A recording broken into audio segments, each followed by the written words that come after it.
Coucou à tous, j'espère que vous allez bien. On se retrouve pour une nouvelle vidéo. On va continuer à décortiquer nos schémas intérieurs pour aller se reconnecter à sa propre vérité et voir un peu de quelle façon on est à un certain niveau, bien sûr au niveau inconscient, acteur de ce qui prend forme dans notre réalité. Alors on va parler d'amour comme toujours.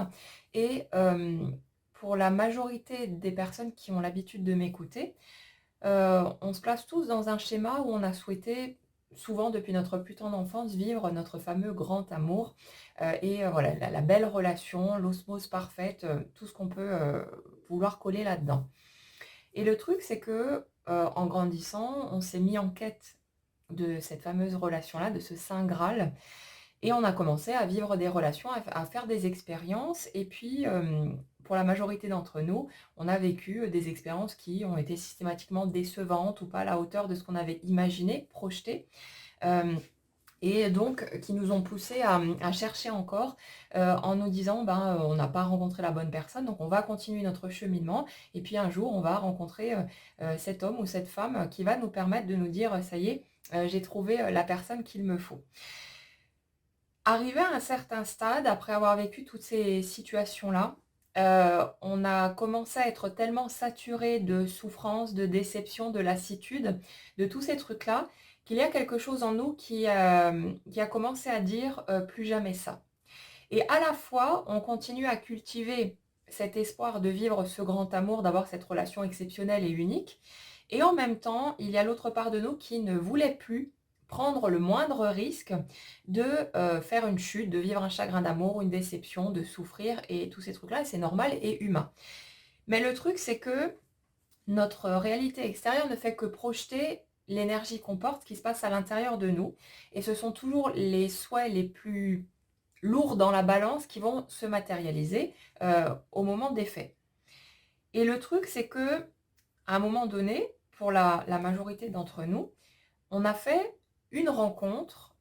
particulière qui sortait du lot et on a ressenti quelque chose qu'on n'avait jamais ressenti avant. Et on s'est dit: «Ça y est, j'ai trouvé la bonne personne». Après on a peut-être collé, des étiquettes flammes jumelles ou compagnie ou même âme sœur ou peu importe dessus et on s'est dit: «Ça y est, la porte s'ouvre, on va pouvoir vivre ce qu'on voulait vivre». Petit à petit, des obstacles surgissent de tous les côtés et on ne comprend pas ce qui se passe. On se dit: «Mais, pourquoi est-ce qu'on me met, cette personne entre les pattes? Je ressens enfin ce que j'ai toujours souhaité ressentir, mais pourquoi est-ce qu'il y a des obstacles qui se dressent de tous les côtés et qui font que je ne peux toujours pas vivre, en fait, la relation que je souhaite?» Et le truc, hem c'est que pendant tout ce temps, on a gardé l'espoir, finalement, on avait cet espoir suspendu quelque part devant nous, du fait que ça puisse évoluer différemment, qu'on ait la possibilité par la suite, en travaillant suffisamment sur nous, en guérissant nos blessures, en faisant ceci, en faisant cela, ou en trouvant les bons exercices de loi d'attraction et compagnie, qu'on allait pouvoir vivre ce truc. Donc on avait le ressenti de cet amour. L'amour, ça se passe à l'intérieur de soi, donc il y a même pas besoin d'être en relation directe avec l'autre pour le ressentir. Donc on a obtenu d'un côté le fait de ressentir ce grand amour qu'on n'avait encore jamais connu. Donc ça, c'était la petite case qui était cochée. En même temps, notre souhait de ne plus jamais vivre le moindre, comment dire? La moindre souffrance amoureuse, le moindre chagrin d'amour, le risque d'échec, en tout cas au niveau du ressenti, c'était validé aussi, puisque sans relation, il n'y a pas de possibilité d'échec de relation. On a le truc qui reste en suspens, qui reste devant nous, avec cet espoir de le voir évoluer. Donc à partir du moment on n'entre pas directement et pleinement dans la relation avec l'autre, il ne peut pas y avoir une éventuelle fin définitive, une éventuelle rupture déchirante et tout le bordel qui va avec, tout ce qu'on craignait de revivre par rapport à notre passé. Donc on coche cette case-là aussi et puis on garde le truc en suspens et ça nous permet d'avoir cet espoir de pouvoir le voir évoluer un jour, tout en ressentant ce grand amour et tout ça. Et ce qu'il faut comprendre, c'est que, ces mécanismes, en fait, ils sont naturels et ils fonctionnent tout le temps et ce n'est que l'expression de ce qu'on veut le plus à l'intérieur de soi et le fait est que, hem, bien sûr qu'on souhaite expérimenter concrètement la relation, mais je vous invite à regarder dans votre système, dans ce que vous ressentez, à quel point vous étiez peut-être encore terrorisé au moment où vous avez fait cette rencontre et pendant un certain laps de temps après, peut-être même encore aujourd'hui, à quel point vous pouviez être terrorisé à l'idée de replonger dans l'expérience concrète de la relation et d'être totalement anéanti. Surtout qu'on a tendance à se projeter en imaginant que la douleur d'une éventuelle rupture ou difficulté qu'on pourrait vivre, ou même une trahison, peu importe, hein, serait proportionnelle à l'amour qu'on ressent pour l'autre. Donc forcément, ça fait flipper un max. Et comme par le passé, on a déjà vécu toutes sortes de déceptions, de souffrances, et qu'on n'a plus envie de replonger là-dedans, ben, on a forcément plus envie d'y aller concrètement et d'expérimenter. Et pendant un certain temps, on va se sentir plus en sécurité dans le fait de ne rien vivre du tout, de vivre des petites miettes, et puis après, vite, on fait demi-tour, on retourne se planquer, on garde notre espoir bien en vue, comme ça entretient le truc, mais sans couper complètement. Et pendant un temps, on va avoir, on va souhaiter plus ne pas vivre le truc que de le vivre, tellement on est encore tétanisé par la peur de souffrir, de replonger dans une relation chaotique, peut-être de se rendre compte que ce serait, qu'on replongerait dans de la dépendance affective ou des choses comme ça, qui sont très inconfortables à vivre avec tous les sentiments désagréables que ça peut impliquer, et on n'a pas envie de ça. Et pendant ce temps de réparation, de guérison, où on chemine pour soi, le fait de maintenir ce truc en vue, de savoir à la fois que ça existe puisqu'on l'a ressenti, tout cet amour-là, mais en même temps de l'impossibilité, apparente en tout cas, qu'il y a à vivre la relation, ça nous met en sécurité, mine de rien, même si en surface on râle, on peste, on dit c'est pas juste, et ainsi de suite. Mais le fait est que ça nous met en sécurité parce que ne pas vivre la relation, pleinement pendant un certain temps, c'est éviter tout risque d'un grand plongeon et des souffrances qu'on imagine par rapport à tout ça. Donc prenez conscience du fait que, même si, depuis notre mental, on se dit, «Mais non, mais moi je veux vivre le truc pleinement» et cetera. Si je regarde dans mon propre système, je me rends clairement compte qu'à chaque étape où j'ai affirmé haut et clair: «Je veux vivre cette relation, je veux avancer», en fait, je voulais pas tant que ça parce que j'avais tellement peur finalement de retourner à ces endroits-là, de, prendre le risque de faire une chute magistrale et peut-être, de me retrouver devant une porte qui serait fermée définitivement et de me dire, peut-être que je ne rencontrerai plus jamais quelqu'un qui pourrait me faire ressentir ça. Et du coup, c'était hyper terrifiant en fait. Et le fait est que ce que j'ai pu expérimenter correspondait parfaitement à ce que je voulais le plus à ce moment-là, pas avec mon conscient, mais avec ma totalité. Et toutes les étapes ont été parfaitement orchestrées, ont suivi le fil finalement de ce que je désirais au fond de moi, pour jongler entre mon désir de ressentir tout cet amour et en même temps, mon désir de rester en sécurité et de ne plus, prendre le moindre risque de revivre des choses chaotiques comme j'ai pu le vivre par le passé. Mais ce que j'ai envie de vous dire aujourd'hui, c'est que, le problème qu'on rencontre quand on a fait une rencontre marquante qu'on peut, qualifier de flamme jumelle ou autre, peu importe, ou simplement d'avoir cette espèce de sentiment d'évidence que c'est lui ou c'est elle, c'est la bonne personne pour nous. Le hic, c'est que, on va avoir tendance à associer ce qu'on ressent, pour cette personne au fait que ça doit forcément être notre grande histoire d'amour et on ne laisse aucune possibilité au fait que ce soit peut-être autre chose. Du coup, c'est comme si on voulait figer le tableau, on ne, on ne permet qu'à une seule option d'éventuellement prendre forme, mais comme je l'ai déjà expliqué dans d'autres vidéos, hem, une expérience, c'est comme, on va dire qu'elle est contenue dans une sphère et dans cette sphère, il y a toutes les options possibles par rapport à cette expérience, cette situation. Ça veut dire que dans la bulle, de cet amour, il peut y avoir le grand amour effectivement, mais il peut aussi y avoir rien du tout, ou alors une relation passagère, une relation chaotique, peu importe. Il y a toutes les options possibles qui sont contenues dans le lot. Mais nous, si on veut extraire de cette bulle l'option grand amour en écartant tous les autres, ben on ne peut pas, parce que tous les éléments sont, si vous voulez, indissociables les uns des autres. Et ne vouloir qu'une seule option, c'est de n'en vouloir aucune. Et quand on se fiche sur l'idée de soit c'est mon grand amour, soit je ne peux pas l'accepter, ben du coup il ne se passe rien du tout, parce qu'on ne peut pas fonctionner à partir de cet espace-là D'autant plus que cet espace-là est posé sur de la peur de ne pas vivre ce qu'on souhaite ou la peur de perdre ou plein d'autres choses. Et dans ce cas, on vibre, pardon, la peur de l'absence, du manque, du néant, tous ces trucs-là. Et on ne fait que manifester une situation qui va coller avec ce type d'énergie. Quand on en arrive à ce stade de renoncer, parce qu'on en a tellement ras-le-bol, qu'on a tellement souffert, qu'on est tellement désemparé, qu'on finit par hisser notre drapeau blanc, par abandonner, le truc qui se passe, c'est qu'on arrête de se focaliser sur une seule et unique option, et donc on arrête de figer le tableau. Et c'est pour ça que bien souvent, on a cet exemple des gens qui finissent par dire: «Ah non, c'est bon, moi je crois plus à l'amour, ça n'arrivera sans doute pas, il se passera plus rien, bah tant pis, je laisse tomber». Et pouf, il y a une rencontre qui se passe, où il y a quelque chose qui se met en place et puis on se moque gentiment de la personne, parce qu'on voit le truc et on l'a vu se reproduire un certain nombre de fois, que ce soit pour nous-mêmes ou pour d'autres personnes autour de nous. Mais ce qui se passe à ce moment-là, ce moment où on accepte de renoncer, c'est on arrête de vouloir figer le tableau sur une seule option possible et donc on permet à la vie de, nous amener quelque chose et de nous amener quelque chose qui correspondra de toute façon à l'énergie qu'on porte. Et ce que j'ai envie de vous dire, c'est que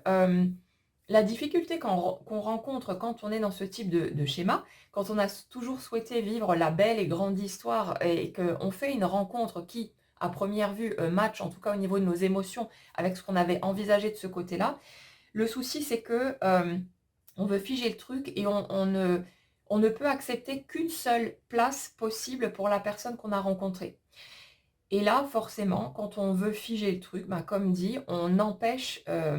la vie de bouger parce qu'on voudrait que ce soit comme ça et pas autrement. Et comme dit, c'est comme quand on veut à tout prix vivre quelque chose de positif, mais qu'on refuse en bloc la possibilité de peut-être être déçu, de vivre un chagrin d'amour ou une déception, un échec, peu importe dans quel domaine d'ailleurs. Ça fait qu'on empêche en fait le mouvement de la vie. Parce que la vie, c'est impermanent, ce n'est pas garanti. Il n'y a aucune possibilité d'avoir la moindre certitude qu'on va bien aboutir à telle ou telle situation si on avance dans ce lien. Et le truc, c'est que tant qu'on se refuse, si vous voulez,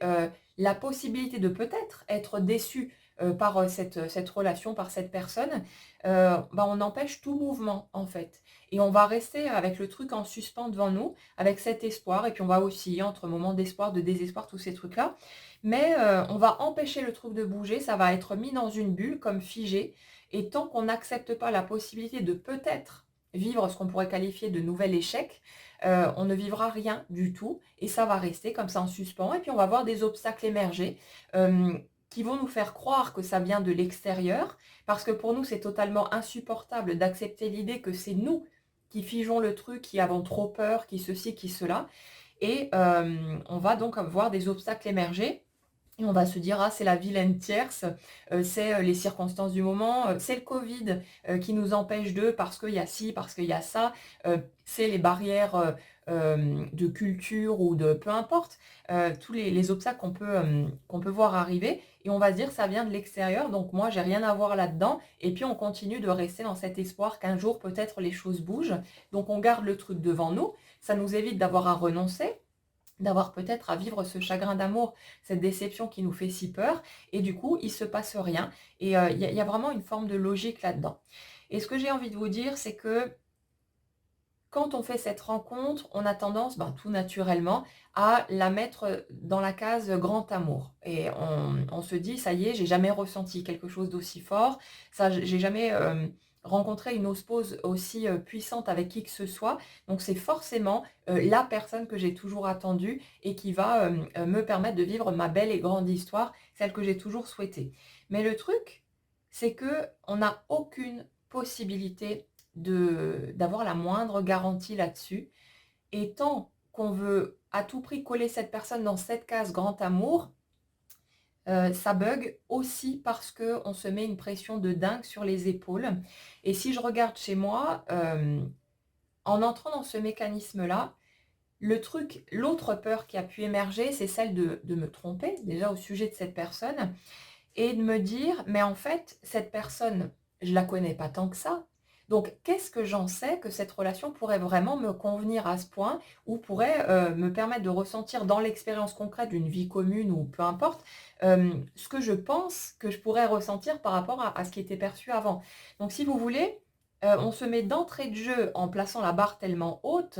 dans une pression de dingue et il y a une part de nous qui ne veut pas être,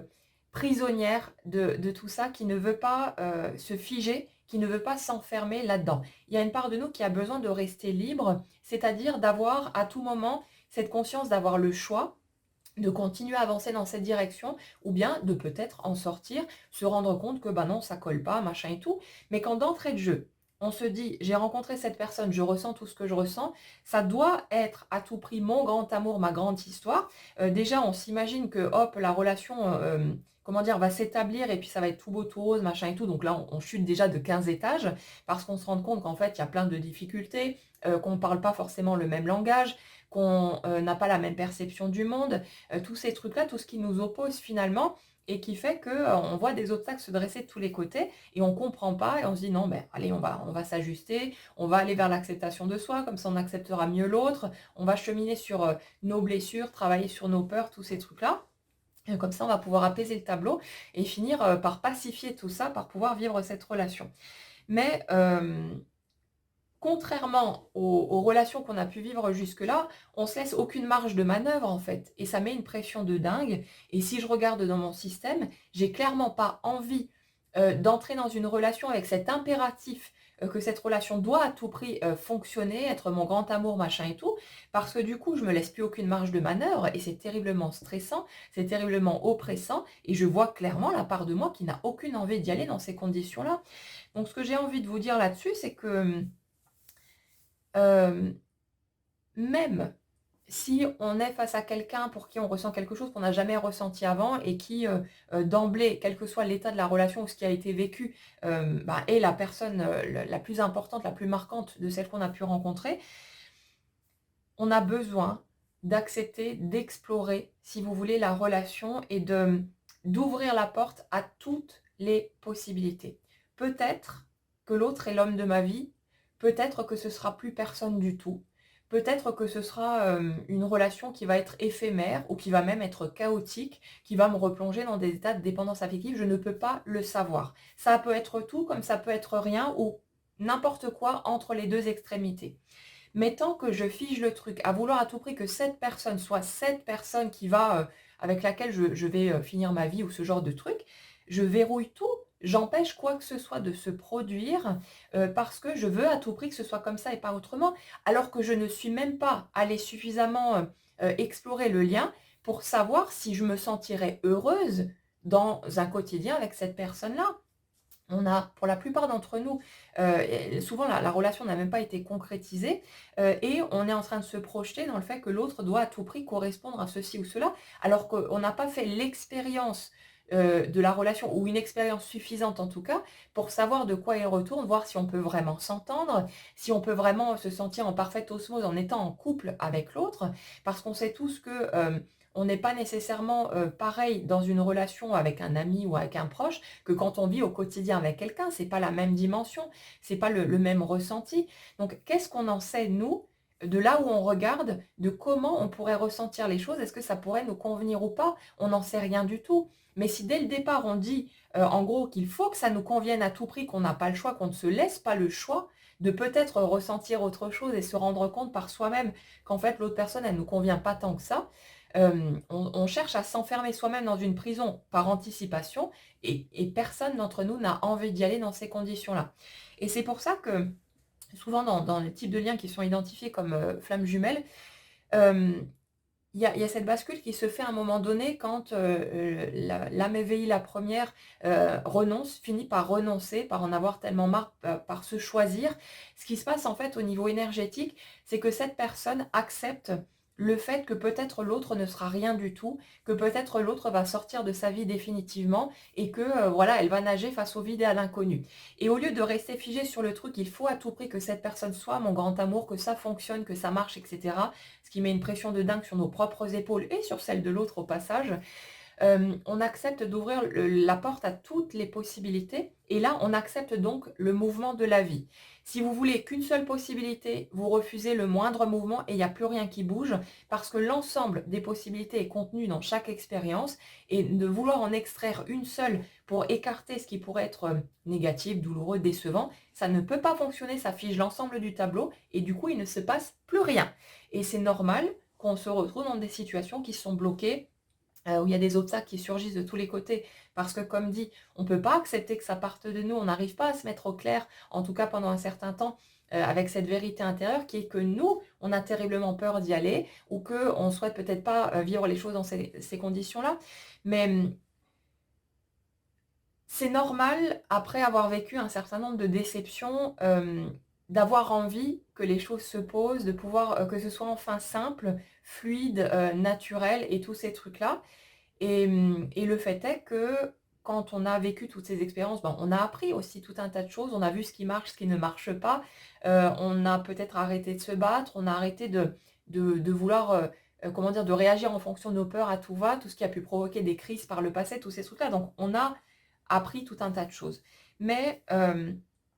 en fonction des blessures qu'on porte et donc des interdictions qu'on a encore, posées en soi, pour ne pas prendre le risque de souffrir à nouveau, hem on a souvent ce truc de refuser en fait inconsciemment la possibilité de vivre quoi que ce soit, parce qu'on ne peut pas envisager que la suite pourrait être à nouveau une relation qui finirait par s'arrêter ou par être chaotique, décevante et tous ces trucs-là.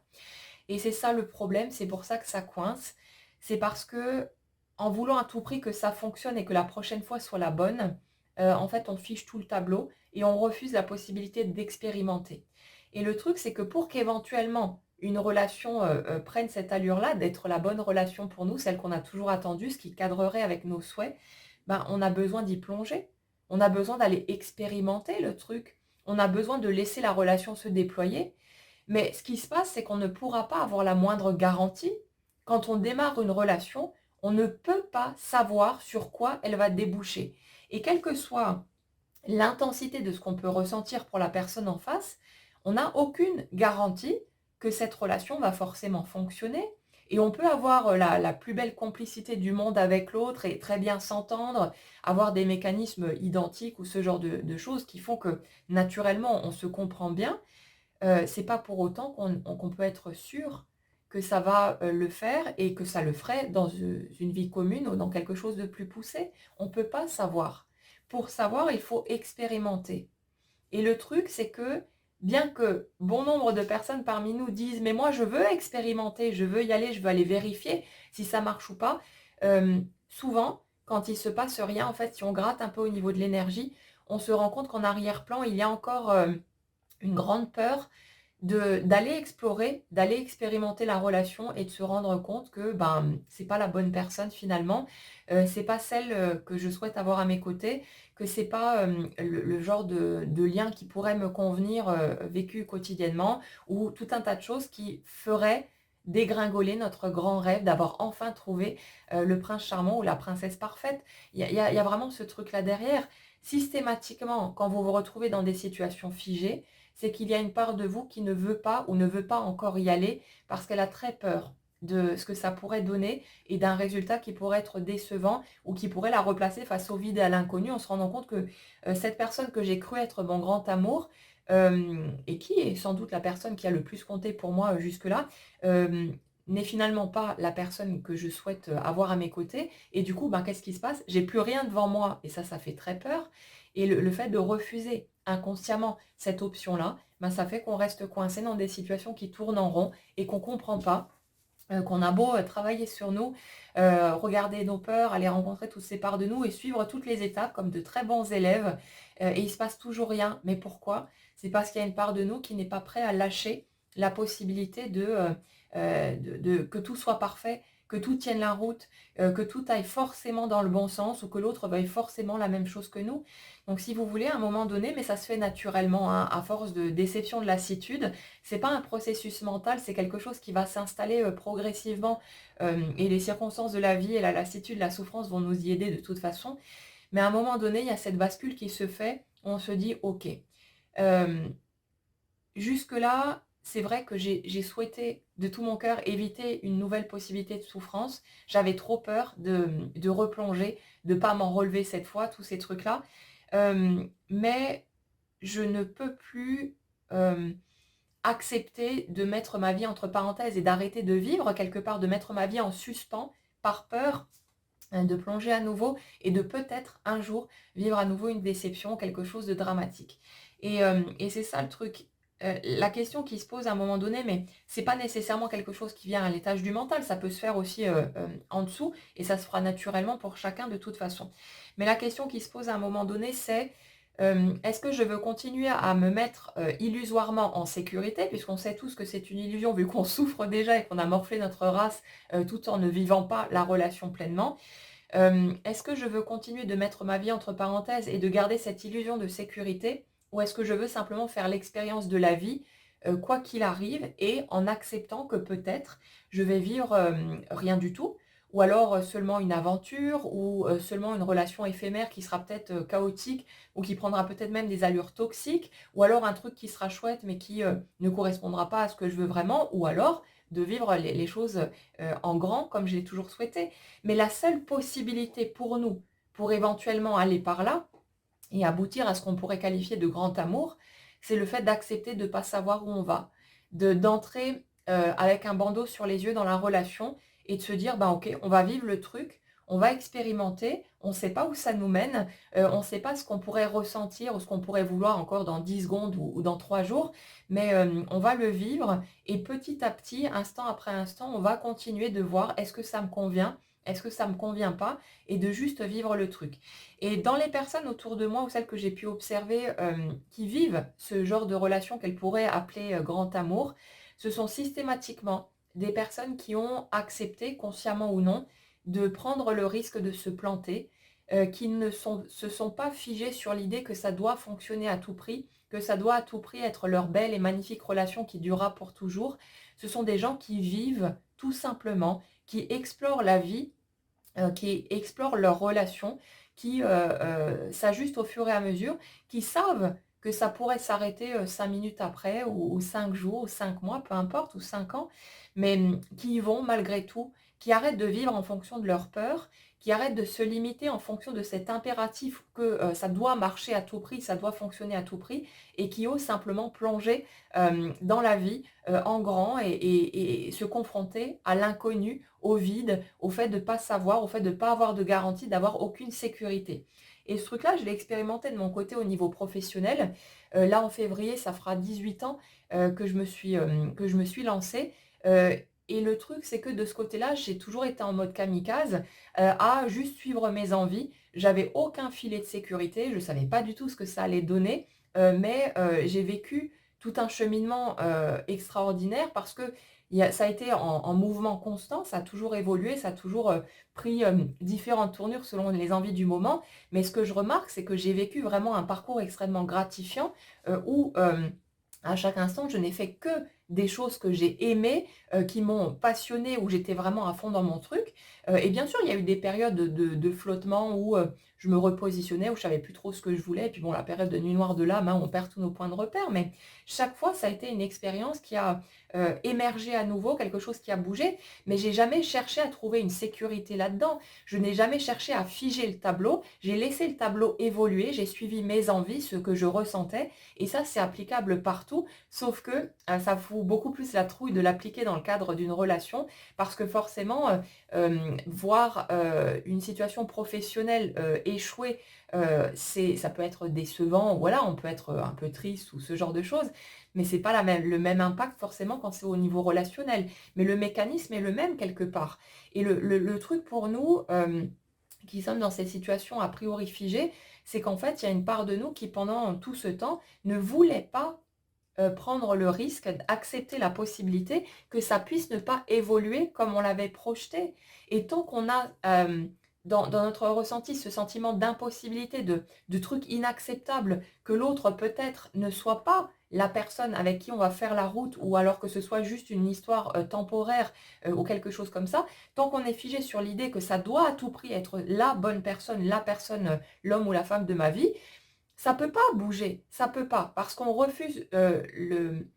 On refuse la possibilité à la vie de se déployer comme elle va être amenée à se déployer et ça ne peut pas fonctionner si on cherche à figer le tableau de cette façon-là. Donc c'est pour ça que toutes les situations vont se mettre en place pour nous permettre à un moment donné d'être prêts à lâcher ce désir de certitude, ce désir de garantie et faire qu'à un moment on va être OK pour plonger juste dans l'expérience et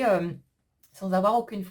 aucune visibilité sur là où on va aller. On ne sait pas, on ne peut pas savoir, on ne peut pas prévoir, et on aura beau, travailler sur soi autant qu'on veut, on n'aura jamais la moindre garantie, que les choses vont continuer à évoluer de telle ou telle manière. Mais c'est l'expérience de la vie et ce que je remarque de mon côté, après chacun écoutera, ce qu'il ressent personnellement, mais j'en arrive à un stade où je me dis, je préfère vivre les choses, vivre ma vie pleinement, quitte à me ramasser, encore un certain nombre de fois et à être peut-être encore déçue ou voilà, plutôt que de continuer à me mettre dans une petite bulle bien sécure où il se passe rien ou pas grand-chose, et avoir l'impression de passer à côté de mon expérience de vie. J'ai l'impression de perdre mon temps de cette façon-là. Donc là, j'en arrive à un stade de ras-le-bol suffisant, de lassitude pour me dire: «OK, ben, si je dois souffrir à nouveau, ben, allons-y, tant pis, mais j'aurais vécu quelque chose» et ça, je l'ai déjà expérimenté aussi. Il y a quelques années où j'ai vécu une relation, bon, où je me projetais pas, plus que ça de toute façon. J'étais pas, j'avais toujours cet espoir, hein, bien sûr, de trouver mon grand amour et tout le bordel derrière, mais j'ai juste accepté de vivre le truc et c'est une relation qui a été très courte et plutôt décevante, je dirais, mais j'ai ce côté, je suis heureuse de l'avoir vécu. Parce que c'est quelque chose qui était resté en suspens et que voilà, j'avais envie d'expérimenter et même si ça a été décevant, je suis, plus contente de l'avoir vécu et d'avoir vécu cette déception que si j'avais rien vécu du tout et que ce serait resté dans un coin, et peut-être avec les points d'interrogation qui vont avec, de jamais savoir si ça aurait pu me convenir ou non. J'ai expérimenté, j'ai été déçue, mais c'est cool, c'est une expérience de vie et j'ai envie d'avancer de cette façon-là. Donc après, peut-être que certains d'entre vous vont être sur ce positionnement-là aussi. Il y en a d'autres qui auront encore trop peur de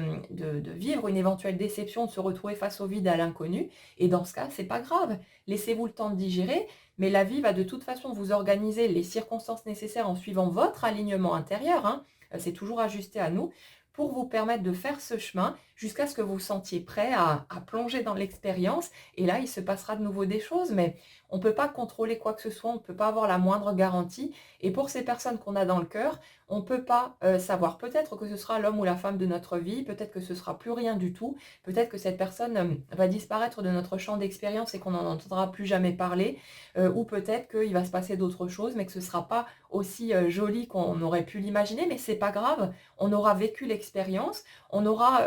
vu par nous-mêmes de quoi il retourne et on se relèvera de toute façon quoi qu'il arrive. Donc peut-être qu'il est temps de juste accepter de sauter, sans filet, de savoir qu'on a les ressources, on s'est déjà relevé tellement de fois de toutes les épreuves qu'on a traversées. Donc à nous de voir, mais c'est pas quelque chose qui se fera de toute façon au niveau conscient, qu'on pourrait forcer. Ça se fera dans vos tripes, ça se fera tout naturellement et tout autour de vous, la vie va vous donner les éléments qu'il vous faut pour que vous ayez la possibilité d'avancer vers ce que vous voulez le plus à ce moment-là, que vous en soyez conscient ou non. Mais tout suit toujours notre énergie, notre désir le plus profond. Et la vie, finalement, nous donne toujours ce qu'on souhaite, mais pas toujours ce qu'on souhaite avec notre tête en surface, mais ce qu'on souhaite dans nos tripes. Et tout se met en place au rythme parfait pour nous permettre de cheminer, de faire tomber les barrières, d'avancer jusqu'à ce qu'on soit prêt à plonger à nouveau dans l'expérience. Voilà pour ce sujet aujourd'hui, j'espère que ça pourra vous éclairer. N'hésitez pas à partager vos propres expériences, prise de conscience, comment vous vivez peut-être ces étapes de votre côté. Et puis voilà, je vous souhaite une excellente journée à tous et je vous dis à très vite.